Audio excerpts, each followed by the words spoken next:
नमस्कार। बहुत ही सुंदर सा प्यारा सा बेटी विवाह के दर्द भरा गीत को लेके आयल बनी जा, देखी जा, सुनी जा, बताई जा कैसन बा। जेहा दिन बेटी के भइले बियाहवा, यारे सिंदूरा पड़ल भर मांगरे लाला नवा, यारे सिंदूरा पड़ल भर मांगरे लाला नवा। ओह दिन बेटी मोरा चलली सासुरवा, यारे बेटी के मनवा उदास रे लाला नवा, यारे बेटी के मनवा उदास रे लाला नवा। सभावा में बैठल बाबा मोर रोए हो, यारे आमा मड़उआ के बीच रे लाला नवा, यारे आमा मड़उआ के बीच रे लाला नवा। दुआरा जे बैठल भैया मोर रोए हो, यारे भाभी आंगनवा के बीच रे लाला नवा, यारे भाभी आंगनवा के बीच रे लाला नवा।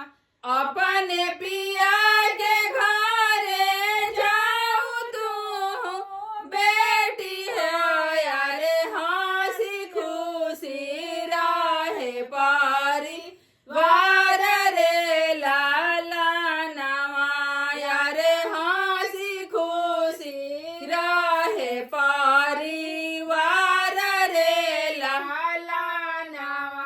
रोएले चाचा औरी रोएली चाची हो, यारे रोएली बहिनिया तोहार रे लाला नवा, यारे रोएली बहिनिया तोहार रे लाला नवा।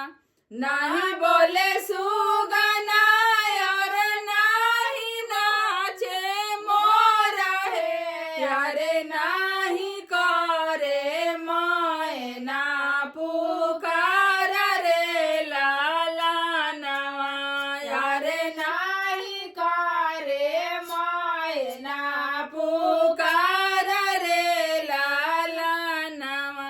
बाबा जया अपना बेटी समझावे, यारे सोना बेटी और राजा हमारा रे लाला नवा, यारे सोना बेटी और राजा हमारा रे लाला नवा। तोहरे रोए से बेटी फाटी है करे जवा, यारे हमारो से सहलो न जाए रे लाला नवा, यारे हमारो से सहलो न जाए रे लाला नवा।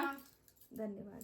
कैसा लागल हमनी के बेटी विवाह गीत कमेंट करके जरूर बताइए जा। और चैनल पर नया बनी जा, पहली बार देखा तो नहीं जा तो चैनल के सब्सक्राइब जरूर कर ले जा, और वीडियो को लाइक और शेयर जरूर करी जा। धन्यवाद।